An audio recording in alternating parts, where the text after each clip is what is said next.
Alhamdulillah, Alhamdulillahil karimil khallaq, wassalatu wassalamu ala sayyidina Muhammad al-mab'utsu litatmimi makarimil akhlaq wa ala alihi wa ashabihi ma jaral qalam talkhisu wal bayanu fi safahatil awraq, amma ba'du.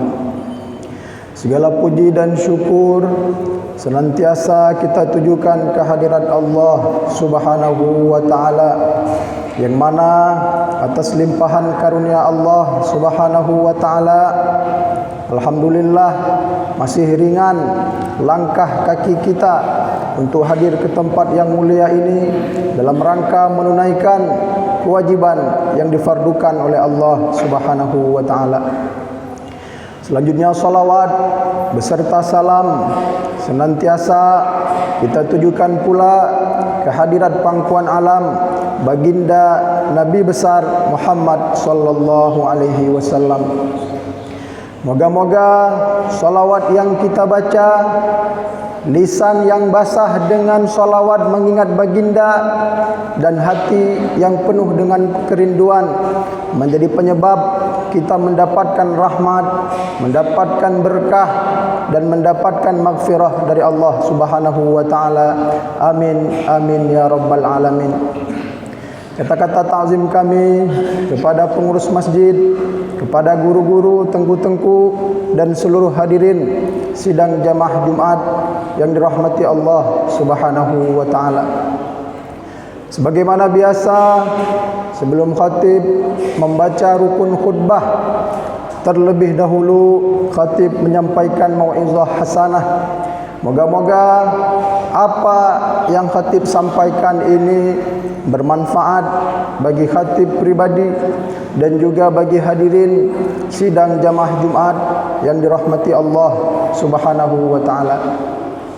Hadirin sidang jamaah Jumat yang dirahmati Allah Subhanahu wa taala. Tema kita pada Jumat yang berbahagia ini adalah tentang pentingnya kejujuran meskipun terlihat hancur. Hadirin yang berbahagia, Allah Subhanahu wa taala berfirman di dalam Al-Qur'an, A'udzu billahi minasyaitonir rajim. Bismillahirrahmanirrahim. Ya ayyuhalladzina amanu taqullaha wa kunu ma'as shadiqin.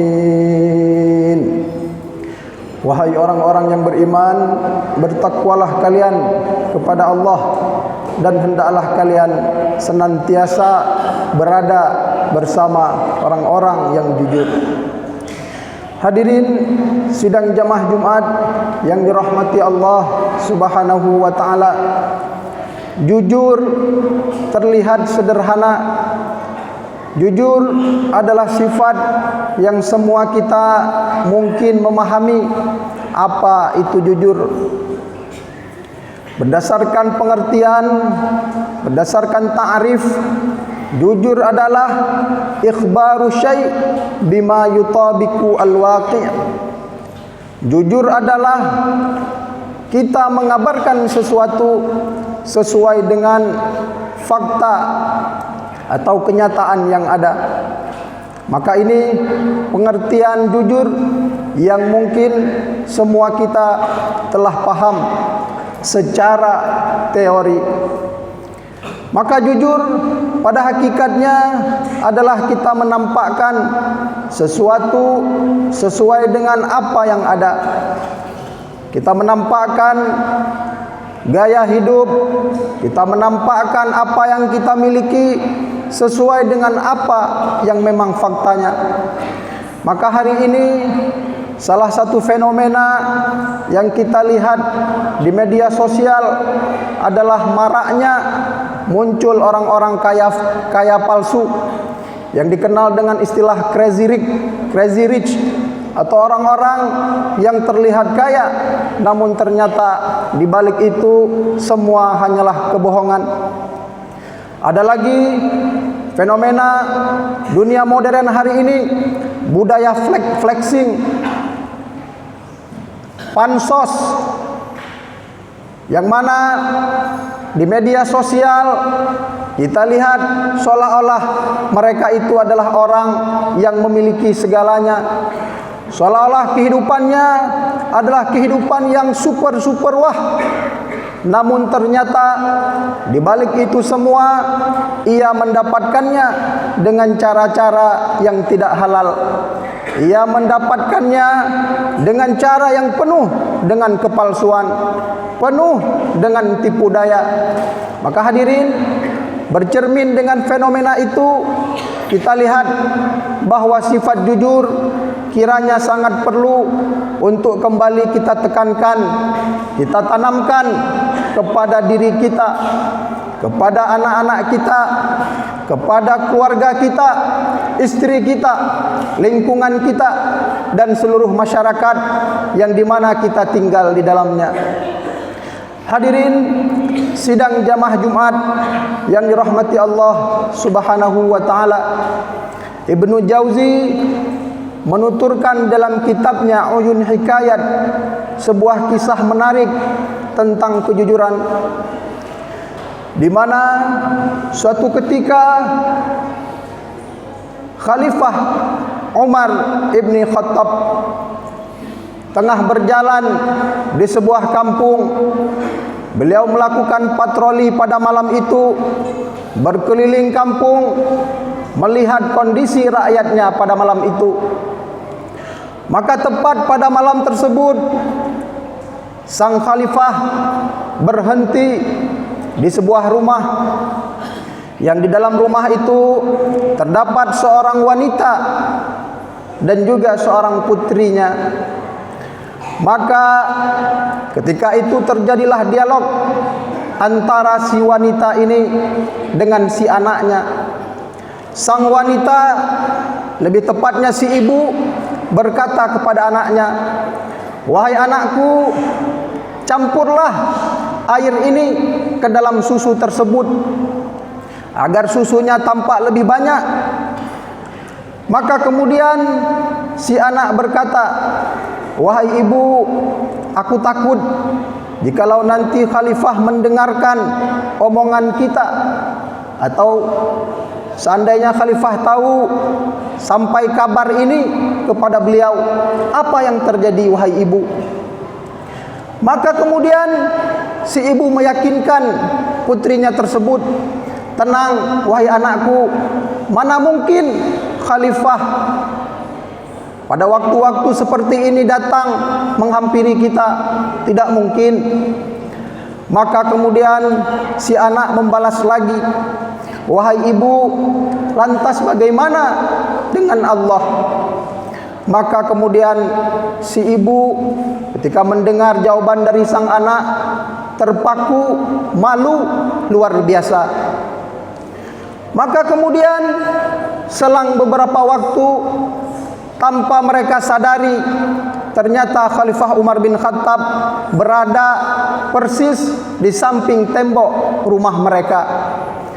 Sehingga kemudian dalam beberapa waktu mereka keluar dari rumah tersebut, dan begitu terkejutnya mereka ketika mereka mendapati bahwa Khalifah Umar bin Khattab berada tepat di samping rumah mereka. Maka kemudian sang ibu ini memohon maaf kepada khalifah, "Wahai khalifah, aku memohon maaf dengan sebesar-besarnya. Aku yakin bahwa engkau pasti mengetahui, engkau pasti mendengar apa yang kami bicarakan tadi." Maka kemudian khalifah tersenyum. Khalifah menjawab, "Wahai ibu, sungguh aku terpesona dengan sifat jujur anakmu. Maka karena sifat jujur ini, aku tawarkan kepadamu, apakah engkau berminat jikalau ia anakmu ini aku jadikan sebagai menantuku?" Maka kemudian sang ibu ini menangis terharu, tidak menyangka bahwa seorang khalifah datang meminta kepada beliau agar anaknya menjadi menantu. Maka singkat cerita, malam itu Khalifah Umar bin Khattab meminta kepada ajudannya untuk pulang ke rumah, menanyakan kepada anak-anak beliau, siapakah di antara mereka yang siap untuk dinikahkan dengan seorang wanita. Maka kemudian setelah si ajudan ini datang ke rumah, bertanya kepada anak-anak khalifah, sungguh anak-anak khalifah terkejut dengan pertanyaan yang sungguh tiba-tiba. Bayangkan dalam kondisi malam hari, seorang ayah menyuruh asistennya atau ajudannya bertanya kepada anaknya, adakah di antara kalian yang siap untuk menikah malam ini juga? Maka kemudian anak-anak Khalifah Umar ini saling menoleh, saling melihat, sembari mereka terkejut dengan pertanyaan yang sungguh tiba-tiba, sangat mendadak, tanpa diketahui sebab musababnya. Namun kemudian Asim, anak dari khalifah, meyakinkan dirinya menjawab kepada sang ajudan, wahai ajudan, jikalau ini memang perintah ayah, maka aku siap. Maka kemudian tepat malam itulah Khalifah Umar mengenalkan si wanita, anak dari penjual susu tadi, kepada Asim. Sehingga kemudian singkat cerita terjadilah pernikahan antara Asim, anak dari Khalifah Umar bin Khattab, dengan seorang wanita penjual susu. Singkat cerita hadirin, dari kisah pernikahan ini lahirlah Umar ibn Abdul Aziz, cucu daripada Asim ini, yang kemudian menjadi khalifah terkenal di dalam Bani Umayyah. Maka hadirin, bayangkan bagaimana hebatnya sifat jujur ini bisa mengubah nasib seorang wanita yang bukan siapa-siapa, hanya seorang anak penjual susu. Namun karena sifat jujur tadi, sang khalifah jatuh cinta kepada sifat tersebut, sehingga kemudian si anak ini pun dinikahkan dengan anak dari khalifah. Hadirin sidang jamaah Jumat yang dirahmati Allah Subhanahu wa taala, setidaknya ada 3 sebab mengapa kita harus jujur. Yang pertama, jujur adalah perintah dari Allah Subhanahu wa taala. Sebagaimana ayat yang Khatib bacakan tadi, Allah mengingatkan kita, wahai orang-orang yang beriman, bertakwalah kalian kepada Allah, wa kunu ma'as shadiqin, dan hendaklah kalian senantiasa bersama orang-orang yang jujur. Di dalam riwayat lain, baginda Rasulullah sallallahu alaihi wasallam juga mengingatkan kita, alaikum bisidqi fa innas sidqa yahdi ilal birri wa innal birra yahdi ilal jannah. Hendaklah kalian senantiasa memilih jujur, karena sesungguhnya di dalam kejujuran ada kebaikan, dan di dalam kebaikan sesungguhnya adalah jalan menuju surga. Maka hadirin, sebab yang pertama bagi kita, mengapa kita mesti jujur, adalah karena perintah daripada Allah Subhanahu wa taala. Ini sebab yang pertama. Kemudian sebab yang kedua adalah al-aqlu, akal. Akal kita, akal orang yang sehat tentunya menjangkau manfaat dari sebuah kejujuran. Ketika kita dipercaya oleh orang lain, maka itu adalah sebab yang mendatangkan banyak kebaikan-kebaikan yang lain. Namun sebaliknya, ketika kita berbohong, maka itu adalah pintu yang menutup pintu-pintu kebaikan bagi diri kita. Maka tentunya orang yang menggunakan akal sehatnya dapat menjangkau manfaat dari kejujuran itu sendiri, dan dapat menjangkau pula bahaya dari berbohong itu sendiri. Apalagi disebutkan di dalam hadis yang lain, iza kadzabal abdu taba'ada minhu al malak milan min nitni ma jaa bihi.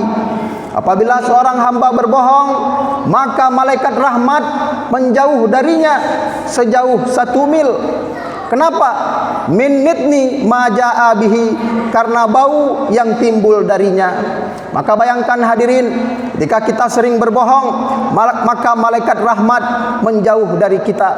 Semakin sering kita berbohong, semakin jauh pula kita dari malaikat rahmat yang senantiasa memohon, mendoakan kepada kita. Maka inilah hadirin poin kedua dari sebab harusnya kita berperilaku jujur adalah karena akal yang patut kita gunakan, kita cerna agar kita dapat manfaat dari kejujuran itu sendiri.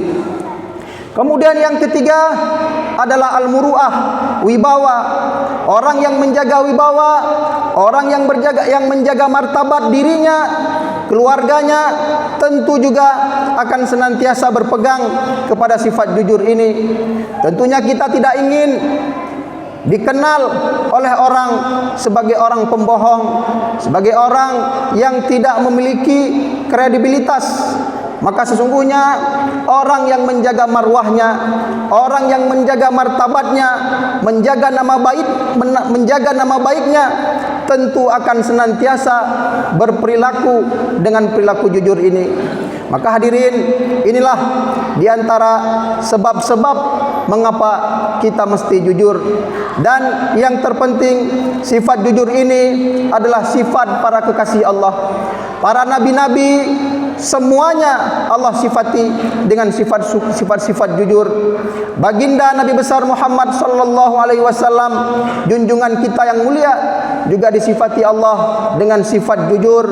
Kita sama-sama mengetahui ada sifat siddiq, amanah, tabligh, fatanah. Maka keempat sifat ini adalah sifat-sifat terpuji. Sifat jujur, sifat terpuji. Sifat amanah, sifat terpuji. Sifat tabligh, menyampaikan, sifat terpuji. Maka hadirin, inilah sifat-sifat yang kiranya apabila kita mengamalkannya, apabila kita menjadikannya sebagai pakaian kita, insyaallah kita akan mendapatkan rahmat dan kasih sayang daripada Allah Subhanahu wa taala. Kiranya inilah khutbah singkat yang dapat khatib sampaikan. Moga-moga bermanfaat bagi khatib pribadi dan juga bagi hadirin sidang jamaah Jumat yang dirahmati Allah Subhanahu wa taala. Selanjutnya kita masuki rukun al-khutbah. Alhamdulillah, alhamdulillahilladzi anzalal Qur'an hudan lin-nasi wa bayyinatin minal huda wal furqan. Asyhadu an la ilaha illallah wa asyhadu anna sayyidana Muhammadan abduhu wa rasuluh. Allahumma salli ala sayyidina Muhammadin al-fatih lima ughliq wal khatim lima sabaq nasiril haqqi bil haqqi wal hadi ila siratin mustaqim. Amma ba'du fa ya ibadallah, usikum wa nafsi bitaqwallah wa ta'atihi la'allakum tuflihun. Wa qala ta'ala fil Qur'anil Karim, a'udzu billahi minasy syaithanir rajim. Bismillahirrahmanirrahim. Ya ayyuhalladzina amanu taqullaha wa kunu ma'as sadiqin. Barakallahu li wa lakum fil Qur'anil azim wa nafa'ni wa iyyakum bima fihi minal ayati wadh-dhikril hakim wa taqabbala minni wa minkum tilawatahu innahu huwas sami'ul alim.